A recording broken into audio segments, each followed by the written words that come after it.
Aliens eat their mates after sex. She wasn't ready for a human who loved her. Instead, you're not supposed to survive that. ... Commander Jacob Thorne blinked through blood and smoke, lying half buried in a crater surrounded by glowing purple. Plants? His ship was gone. His crew gone. Somehow, he was still breathing. His ribs screamed, and there was definitely a bone poking somewhere it shouldn't be. But he was alive. A shadow moved above him now. Several tall figures with glowing violet eyes, metallic armor that shimmered like oil in sunlight, and weapons aimed straight at his face. They moved with grace, all women, and definitely not human. One of them stepped forward. Her voice was sharp, but almost musical. No man has survived a skyfall in 1,000 years. Jacob coughed, wiped blood from his lip, and gave her a crooked grin. Guess I'm not your average myth. She stared, her expression unreadable. The other women murmured in their language, some pointing at his chest, his arms, his size. One whispered something that made the others giggle. Their leader silenced them with a glance, then looked back at him with something between suspicion and fascination. He tried to sit up. Bad idea. His body protested like hell. Don't suppose you've got a med kit and a cold drink? Instead, they tied his hands behind his back with glowing vine-like restraints and lifted him like a piece of luggage. Not roughly, not gently either. He didn't complain, he was too busy trying to figure out if this was a dream, a hallucination, or if he'd actually landed in some Amazonian sci-fi fantasy. They carried him through dense jungle, vines glowing softly in the dark, bioluminescent creatures flying between massive trees. Everything shimmered. Everything pulsed, including the women. Eventually, they reached a clearing, massive stone structures rising out of the earth, part temple, part fortress. Inside, they dropped him onto a soft, moss-covered surface. Finally, the leader knelt beside him. Like ozone and rain, I am Captain Rayleigh of the Zetherian Matriarchy. You are ... male. Jacob blinked. Last I checked, we thought your kind extinct. He chuckled, still around, just harder to kill. Her gaze ran over him, slow and deliberate, not hostile, not entirely curious. More like ... assessment, as if she was deciding if he was dangerous or desirable. Your body is unusual, she said. He raised an eyebrow. I get that a lot. Large, muscular, dense with reproductive hormones. She looked puzzled, and yet, intelligent speech. He almost laughed, but stopped when she poked his chest with a sharp metal rod. Ah, what the hell? Testing reflexes. Lady, I've got reflexes, just not when you're stabbing me. She sat back on her heels, her head tilting. Silver hair shimmered as it slipped over one shoulder. You're bleeding from 6 locations. You should be unconscious. Jacob smiled through the pain. Stubborn species. You'd be amazed what keeps us going. She narrowed her eyes. Mating drive. Sometimes just spite. The way she stared at him made his skin tingle. Not out of fear, something else. A tension he couldn't name yet. She stood and gave an order. One of the guards left, returning. Moments later, with a fluid-filled pod and a small scanner, they healed him. It's not fully, but enough that he could sit up without screaming. The restraints stayed. So did the staring as the others left. Rayleigh remained behind. She paced around him like a lioness studying a new animal in her territory. You shouldn't exist, she murmured. And yet here you are. He met her eyes. I tend to make things complicated. Her lips twitched. I believe you. It was a long silence. Then she asked, your species.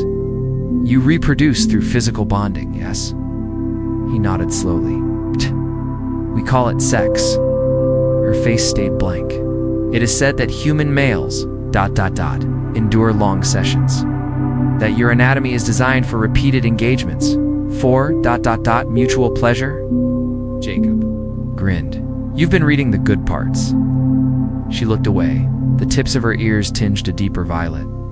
Zetherians do not engage for pleasure, only reproduction. He leaned forward. Then you're seriously missing out. Eyes snapped back to his. Your confidence is... excessive. I've been called worse. Silence again. Then she stood, turned to leave but paused. We will study you. Learn if you're truly what the old records spoke of, and if I'm not. She glanced over her shoulder, then we'll return. You to the forest, where no man survives for long. Jacob smirked. Good thing I'm not just a man. As she vanished through the door, he leaned back against the mossy wall, already plotting his next move. She was curious. He could use that. And if the way she looked at him meant anything, she was curious about more than just science. This jungle moon had no idea what it had found. Neither did she. Not yet, but they would. Because Commander Jacob Thorne had just become the most important and only man in the galaxy. Jacob wasn't sure how long he had slept. The alien Bediff, you could call a mossy hammock bed hybrid a bed, was surprisingly comfortable.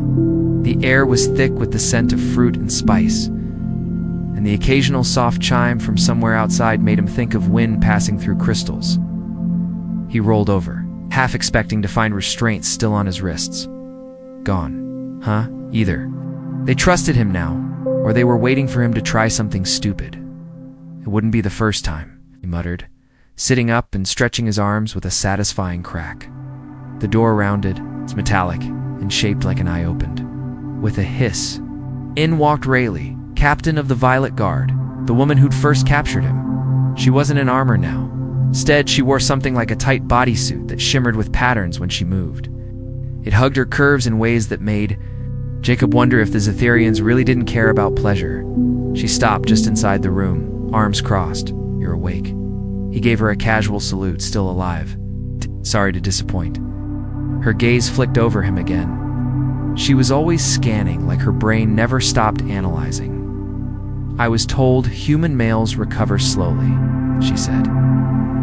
He swung his legs over the side of the bed and stood. We recover faster when there's something worth sticking around for. Blinked. You speak in layered meanings? Jacob grinned. You mean flirting? I mean dishonesty with intent? It's not dishonesty, that's charm. She stared at him like he'd grown a second head. Then unexpectedly laughed, not loud. Just a soft, amused exhale. I was informed humans were crude, she said. We are, but we're also clever and adaptable. And stubborn as hell. She nodded, almost like she respected that, then gestured for him to follow. Come the matrons have requested an examination. Jacob raised an eyebrow. Another one? You poked me with a metal stick last time. This one will be less aggressive, not more invasive, I hope. She didn't answer, which didn't comfort him. But he followed anyway. The hallways were curved and tall, covered in carvings and softly glowing symbols.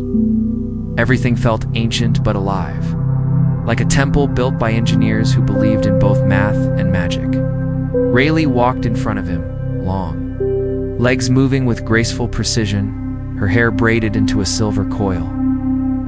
So, Jacob asked, you said males went extinct? How'd that happen? Rayleigh didn't look back. Disease. Genetic degradation. Over time, only female lines remained stable. Artificial insemination preserved our species. No intimacy? He asked. There are rituals. But emotional bonds.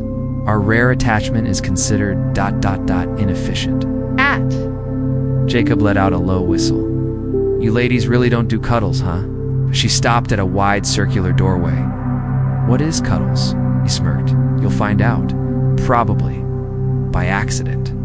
The room inside looked like a meditation chamber, pillows, pools of glowing water, and one very old, very sharp-eyed Zitherian seated on a dais. Her skin was nearly white, her eyes like swirling galaxies. This is Matron Olivora, Rayleigh said. She will perform the assessment. Olivora raised a hand, and her voice filled the room despite the gentle tone. Human Jacob, you are an anomaly, an echo from the past, a threat, and a promise. I get that a lot, Jacob replied. Doing his best not to sound nervous, you may sit. He sat cross-legged on a cushion that felt like it was breathing. Olivora placed her hand on his forehead. Cool, light. Then everything changed. His mind lit up like a network of stars. He saw images, Cytherean memories, ancient stories of great male warriors, lovers who could fight and bond and build. Silence. The connection faded. The matron's hand fell away. "You are dangerous," she said. Jacob blinked. Not the first time someone said that either, but also necessary. Your biology is strong. Your mind is resilient. Your ... Stamina is impressive. He coughed. "Stamina is one of my strong suits." Rayleigh looked mildly annoyed. "Please don't joke during holy readings." "I'm not joking." The matron ignored him. "You are compatible, but unpredictable. You must be observed further, in close proximity to a bonded female." Rayleigh froze. "Wait, you're assigning me to him?" The matron nodded. "Who better to study him than the one who brought him to us?" Jacob raised a hand. Wait. What does close proximity mean?" "You will live together, share space, share routine, share breath." Jacob looked at Rayleigh, then back. "To the matron, you're assigning me a roommate."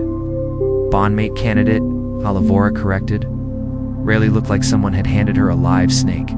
"This was not in my orders." "You may decline," the matron said, "but know that another will take your place."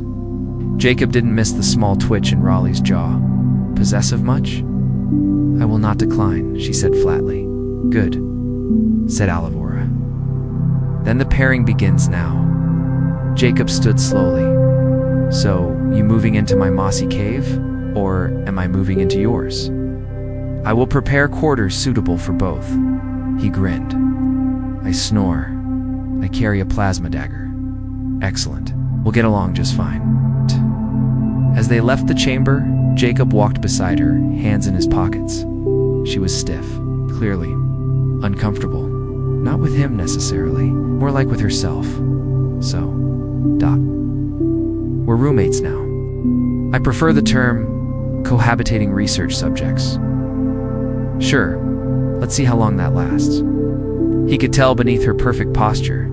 Behind her stern face, something had shifted, a tiny crack in her control.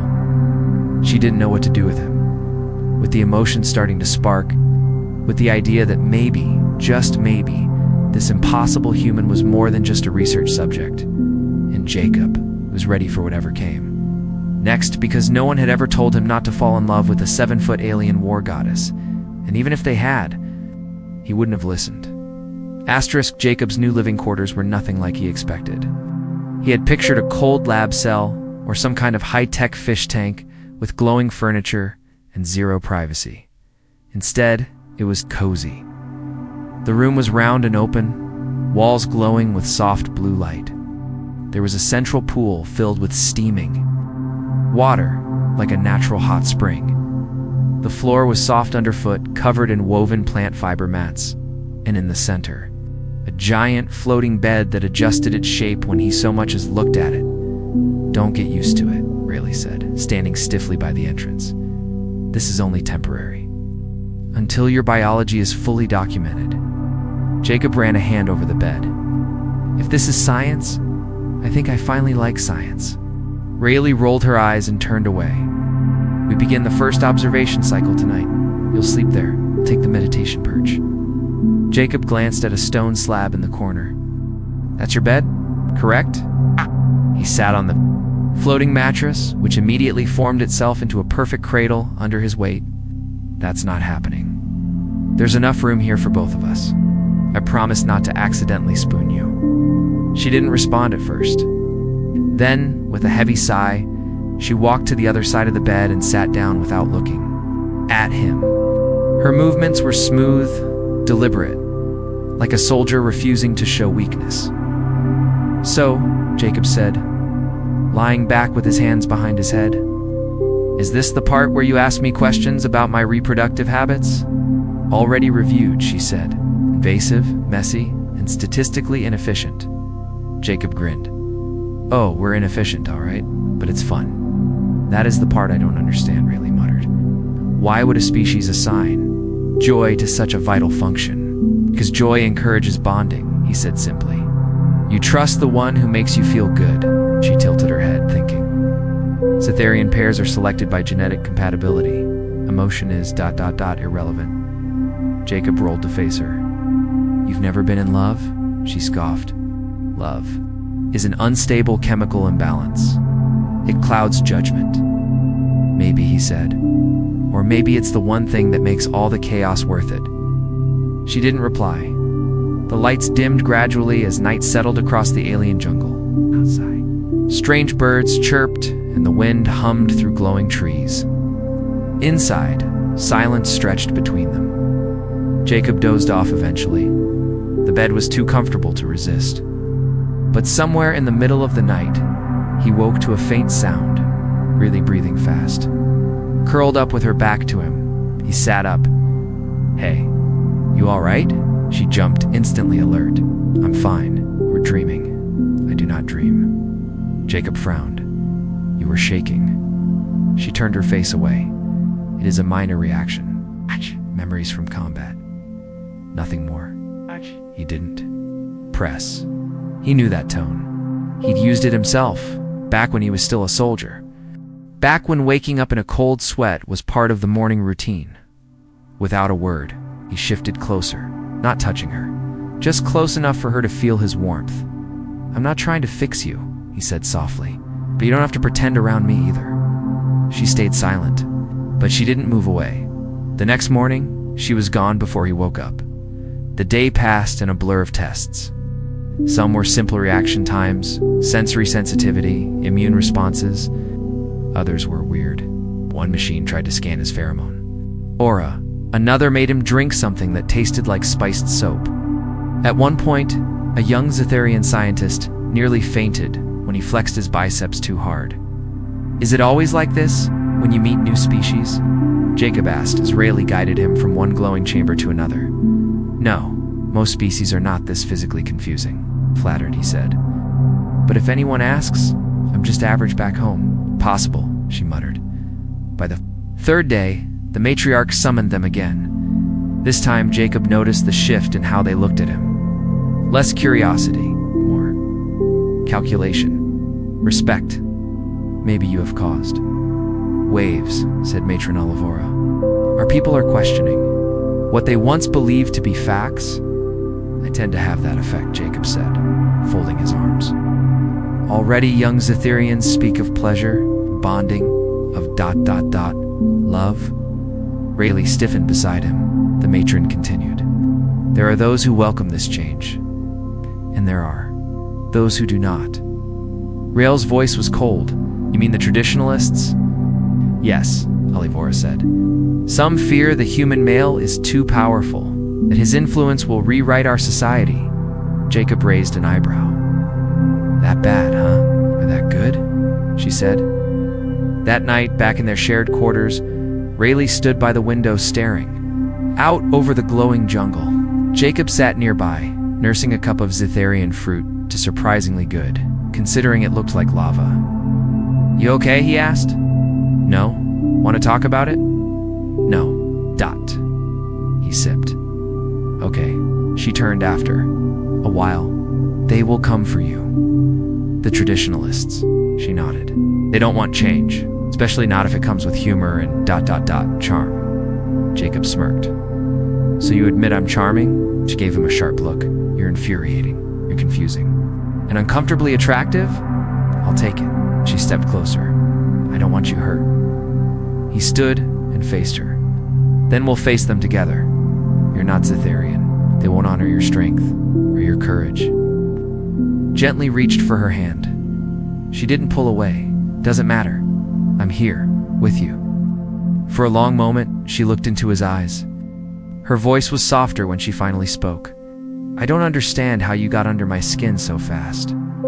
He smiled. "It's a human thing. We sneak in when you least expect it." That night, they lay side by side on the floating bed. No touching. Not yet. But their fingers, barely brushing. In the dark, said more than words ever could. And outside, deep in the jungle, something stirred. A flicker of movement, shadow with eyes glowing like knives. The traditionalists had heard of the human, and they were not pleased. But Jacob Thorne wasn't afraid because he had something better than armor. Better than weapons, he had her asterisk. The first attack didn't come with a warning. It came with silence. Jacob was brushing his teeth using a plant fiber. Brush Rayleigh had grudgingly provided after he refused to use some glowing, humming dental drone. She called the cleaner of mouth when he noticed something was off. The usual hum of the building's power grid was gone. Lights were still on, but dimmer. The air felt too still. He stepped out into the main room and saw Rayleigh already standing near the doorway. Fully armored, holding a curved plasma blade. Her long silver braid was tied tight. Her eyes were hard. "Let me guess," he said, spitting into the sink. "That's not a new fashion statement. Traditionalist strike team," she replied. 3 life signatures moving toward our quarters." Jacob rolled his neck and cracked his knuckles. "Took them long enough. You're smiling," Raleigh noted. "Always smile before a fight. Freaks people out." She looked at him then. Tossed him something, his combat jacket, cleaned and repaired. "You'll need this. You fixed it? I told the quartermaster. You were a valuable biological asset." He gave me a tailor. He pulled it on, checked the seams, and grinned. "I knew I liked this planet." The door slid open without a sound. Rayleigh stepped out first, Jacob behind her. The corridor outside was eerily empty, glowing runes on the walls flickering like they were holding their breath. Then they came.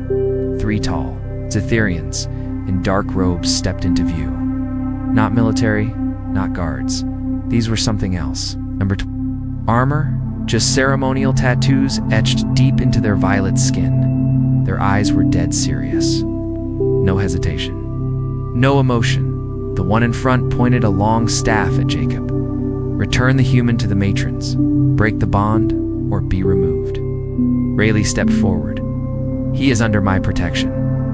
"Then you are compromised." The staff began to hum. Jacob sighed. "All right, enough of this culty sci-fi villain stuff." He stepped beside Rayleigh. "I'm guessing they're not here to negotiate?" "No," she said tightly. "Good. I hate paperwork." The humming staff discharged a bolt of red energy, but Jacob was already moving. His body dropped low, rolling across the floor, years of military reflexes kicking in. The bolt sizzled past him and slammed into the wall. Rayleigh moved faster than light.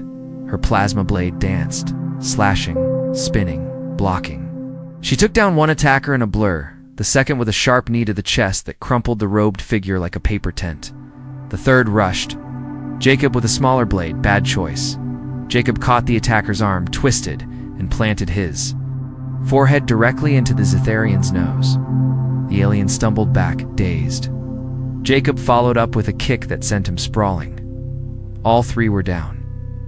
Jacob exhaled and straightened his jacket. Well, that was a nice warm-up. Rayleigh looked at him, her chest rising and falling. "You fight well?" "Thanks, you too." "Kinda hot, honestly. Please stop talking." Footsteps echoed from the far end of the corridor. More were coming. Fast, Rayleigh tapped her wrist, and a holographic map appeared midair. "There's a secondary escape path through the meditation chamber." Jacob glanced at her. "We running? We're repositioning?" "You're speaking my language." They moved quickly, Rayleigh leading the way. The glowing stone halls twisted and turned deeper into the temple's lower levels. As they moved, she sent out signals. Jacob assumed she was calling reinforcements till he noticed she wasn't. "You're not calling for help?" He said, "No, I am calling for witnesses." "Witnesses? If we are to face this challenge, we do it under Zetherian law. Publicly, with honor." He stopped. "Wait, you're planning to put this on display?" "They want a challenge. I'll give them one." He looked at her. Her eyes burned. Her voice shook with controlled anger. She wasn't afraid. She was ready. "You're really going to put your reputation on the line for me?" he asked. Rayleigh's gaze locked with his. "You are not a possession. Jacob Thorne. You are my chosen bondmate. If they want to remove you, they'll have to come through me. We couldn't help it." He stepped forward, reached out, and took her hand. She didn't pull away. Minutes later, they stepped into a circular chamber, a ceremonial arena. Already a crowd had gathered. Matrons, guards, civilians. The challenge had gone public. The traditionalists arrived soon after. Dozens of them, led by a tall figure with deep purple skin and silver tattoos from scalp to ankle. Relly's jaw tightened. Highkeeper Vax? Jacob leaned in. That the guy with the old and angry vibes? He trained. Me. Before he broke with the matriarchy and declared his own order, Vax raised his voice, cold and deep. You bring corruption into our sacred place, Rayleigh. You choose a human over your own people. I choose truth, she said. Freedom, you choose lust, he spat. Jacob raised a hand. Okay, pal, not to interrupt, but if you're gonna insult me, at least admit I'm ridiculously good looking. A ripple of surprise moved through the crowd. Some even laughed. Vax's face twisted. The bond is unnatural. This male weakens you. Jacob stepped forward. It's funny. From where I'm standing, she's never looked stronger. Vax raised his hands, then let the old law decide. Gasps, whispers. Even Rayleigh blinked in surprise. You're invoking Kreshlin? She asked. The trial of the core bond, Vax said. If your connection is real, you will survive. If not, you will be erased. Jacob looked at her. I'm gonna need a little context here. Relay's voice was low. It's an ancient ritual. Two partners enter a mind state link, face a simulated test of their bond. Pain, fear, memory. If the link breaks, the system shuts your mind down. Jacob frowned. So it's a psychic deathmatch escape room, basically. He looked at her. Have you ever done it? No, it's forbidden now. Too dangerous. He sighed. Of course it is. The crowd backed away as a circular platform rose in the center of the arena. Glowing rings lit up as the ceremony began. Rayleigh stepped onto one half. Jacob followed to the other. You don't have to do this, she whispered. Yes, I do, he said. Because I trust you. And because I've never backed down from a bad idea in my life. She looked at him then, not as a soldier, not as a scientist, but as something new, someone who mattered. Together, she said. He took her hand. The rings flashed. Their minds dropped into the bond state, and the test began. Jacob opened his eyes to fire. Screaming winds in a battlefield of broken memories his past, her fears, their deepest doubts made flesh. It was time to prove that impossible was real, and that nothing, not even an ancient trial, could break the bond between a human and the alien woman who had claimed his heart. Asterisk. Jacob staggered forward into smoke and shadow. The trial of the core. Bond had begun. Everything around him felt both real and unreal-like, a dream made of pain and memory.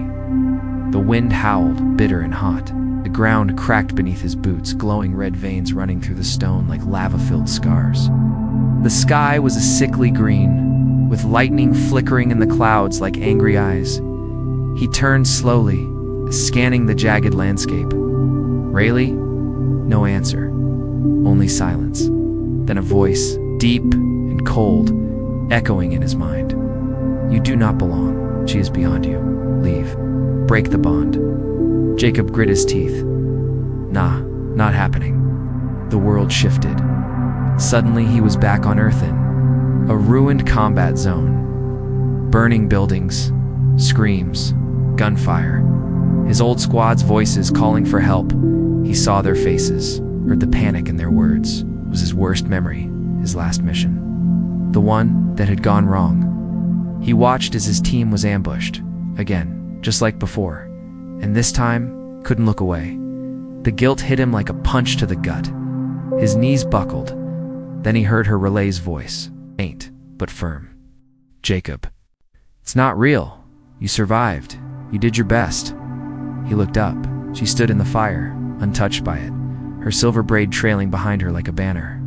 She wore no armor here, just a long, flowing robe that shimmered with starlight. He reached for her, and the fire faded. The battlefield melted away. Now they stood together in a wide, endless space.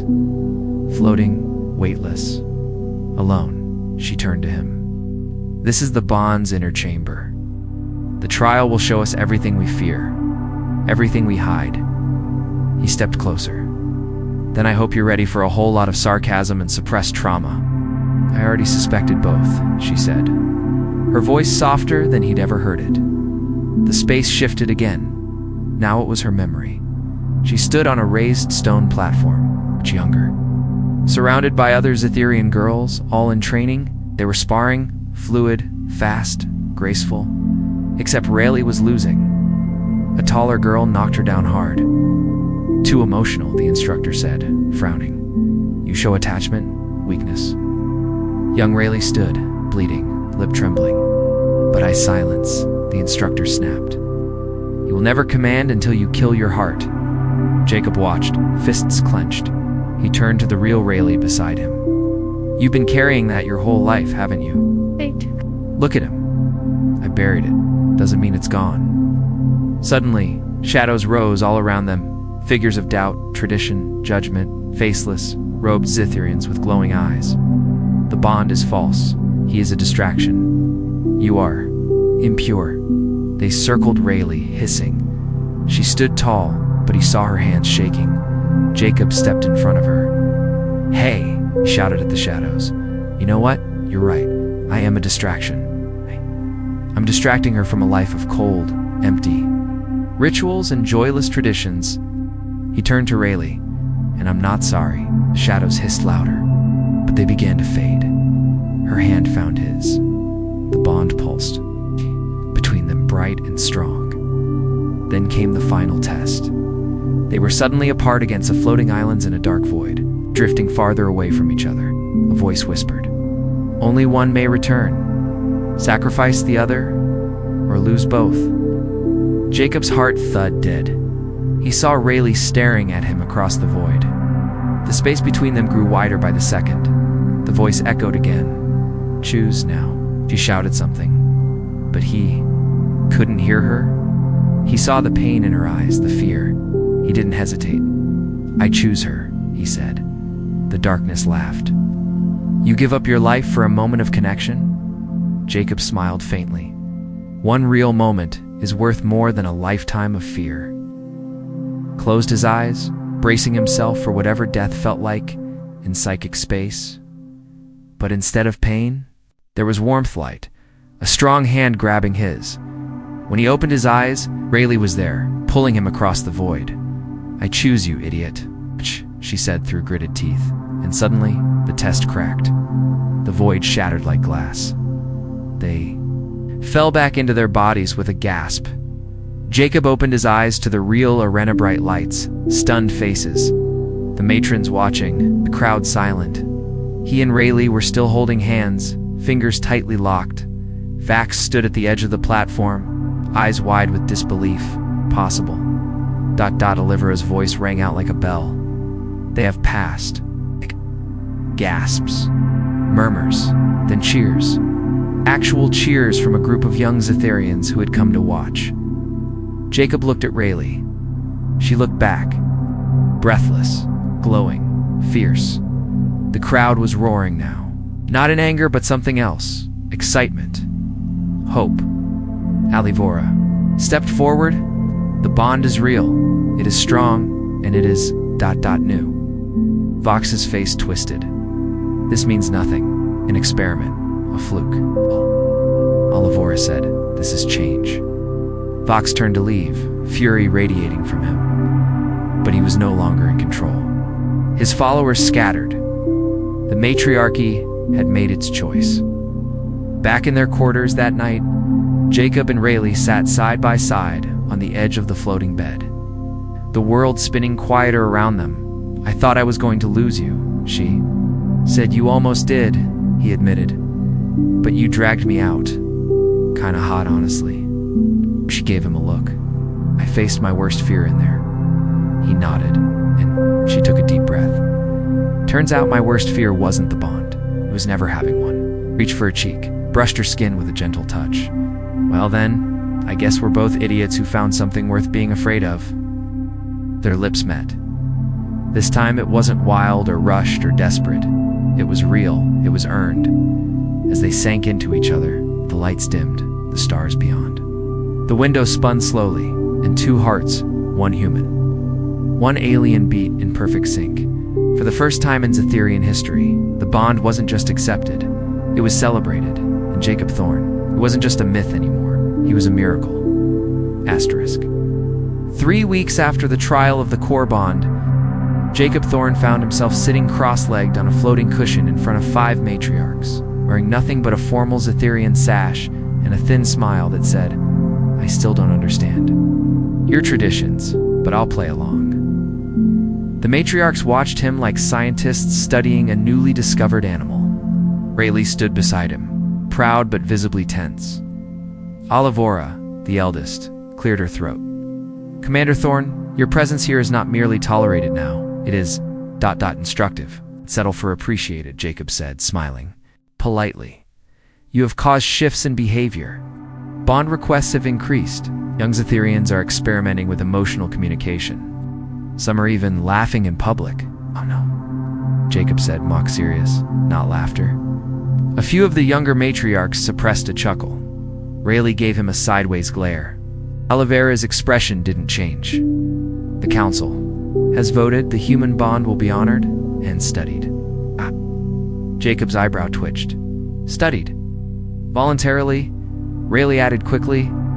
"Just observation, interviews, no more mind probes, no more?" Jacob asked, eyeing Olivora. "No. More," she confirmed. He exhaled. "Right. As long as no one sticks anything up." My Rayleigh elbowed him in the ribs. Later, as they walked through the temple gardens, Jacob sighed and stretched his arms. "So, we're official now. Public, cultural pioneers. Heroes of hormonal diplomacy. LA."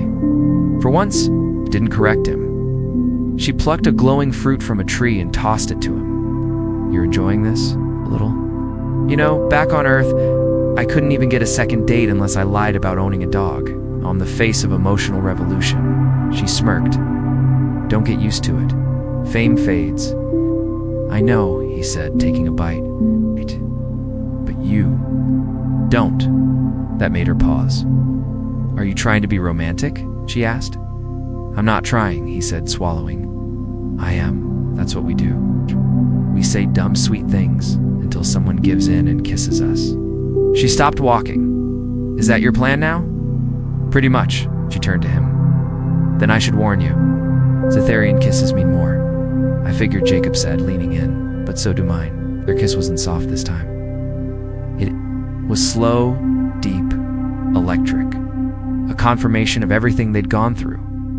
Her hands found the back of his neck. His arms wrapped around her waist.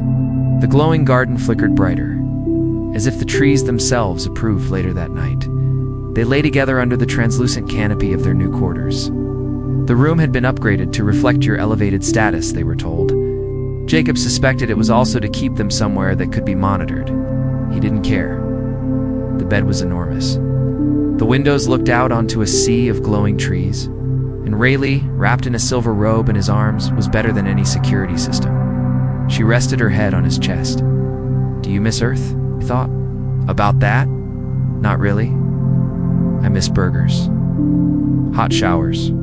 But Earth, it always felt like a place I escaped from. Here, weirdly, I feel like I'm becoming something." "You are becoming my mate," she said softly. He looked down at her. "You don't regret that?" "No," she whispered. "I fear it. But I do not regret it." Jacob brushed a finger down her cheek. "Good, because I'm not going anywhere." Outside, a small ship drifted into the night sky, unnoticed by the guards. Inside it sat Highkeeper Vax, wounded in pride, but burning with purpose. His followers may have scattered, but not all of them, and not forever. "Let them play at bonding," he said, staring into the stars. "Let them believe love is enough. When the cycle returns, so will I." Back in their quarters, Jacob had no idea what threats lay ahead. He only knew this moment. He kissed Relay's forehead. "You know what I'm thinking about?" "Involves my anatomy. I don't want to know," he chuckled. "No, I'm thinking about kids." She stiffened. "Children." "Yeah. You ever think about that?" She sat up slightly, searching his face. His Zetherian human offspring would be complicated.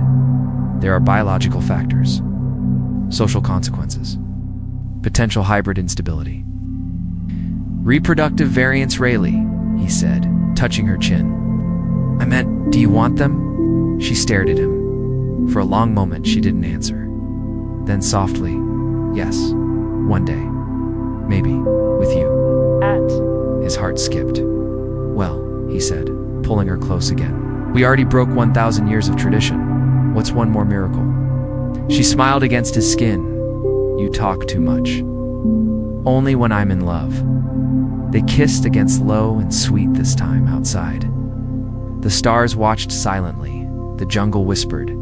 The matriarchs began drafting new cultural codes, and deep inside, glowing garden, on a planet once ruled by cold logic, a human and an alien warrior lay tangled together, wrapped in warmth and laughter, something neither of them had expected to find across the stars. Real love, not arranged, not logical, but chosen, and for the first time in Zetharian history. That was enough. 3 months later. Commander Jacob Thorne stood nervously in front of a ceremonial mirror that shimmered like liquid glass. He adjusted the high-collared jacket Rayleigh had, insisted he wears Zetharian formal wear, designed for bondmate introductions. It hugged his shoulders, flared slightly at the waist, and made him feel like an alien prince from a space opera. Behind him, Rayleigh stepped into view, her reflection, perfect even without trying. Her silver hair was woven with ceremonial threads, and her violet skin glowed under the soft golden lights of their home. She was stunning. He still didn't know how he'd gotten so lucky.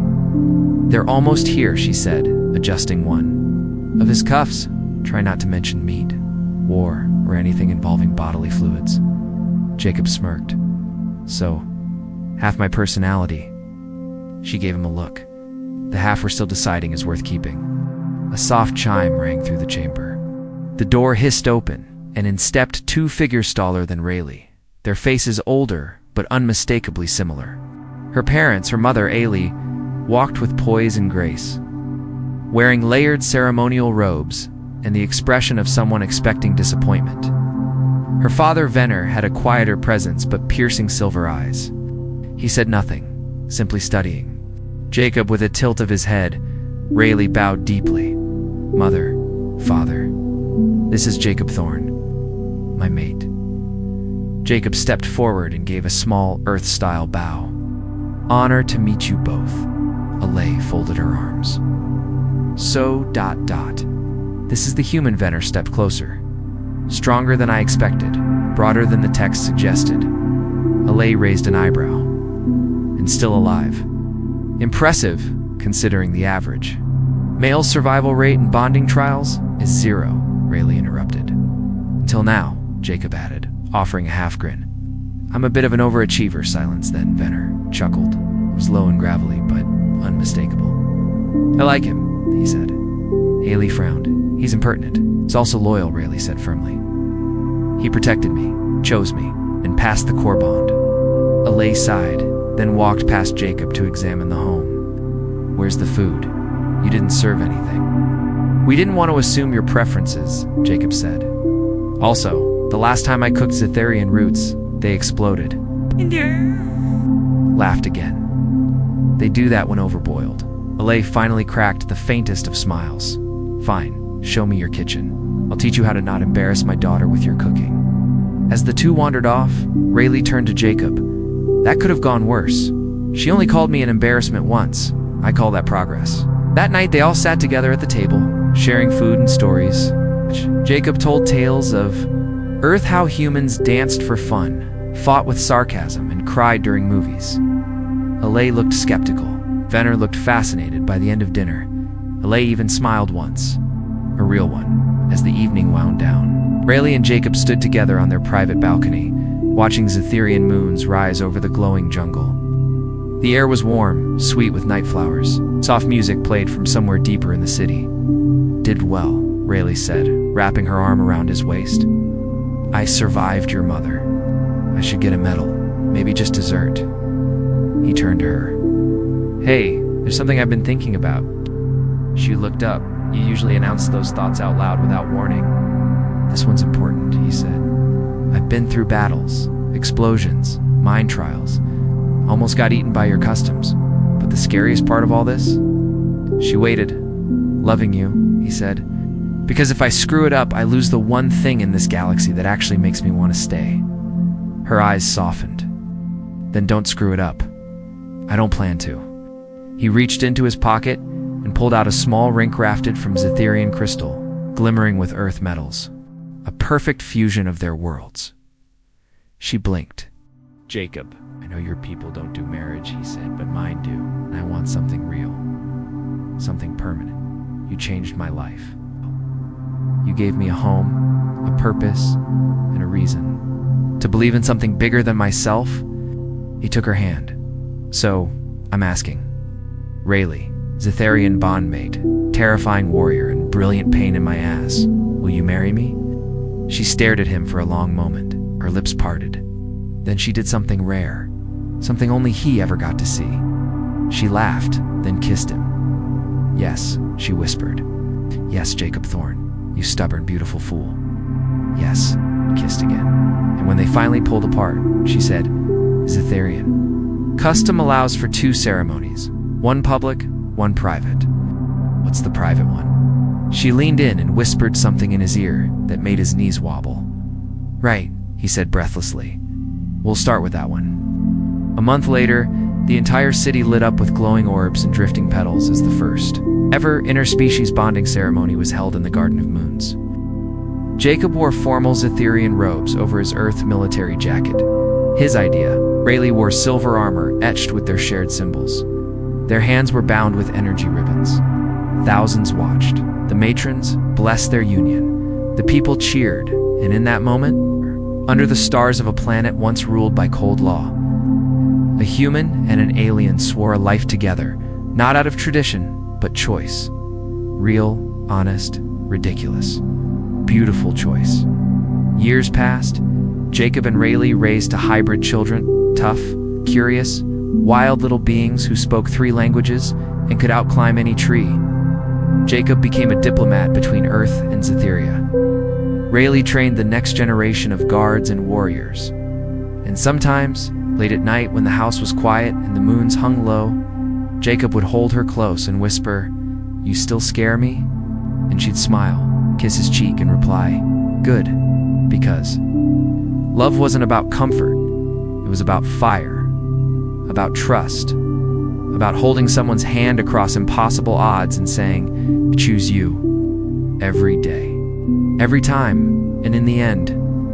That was humanity's true power.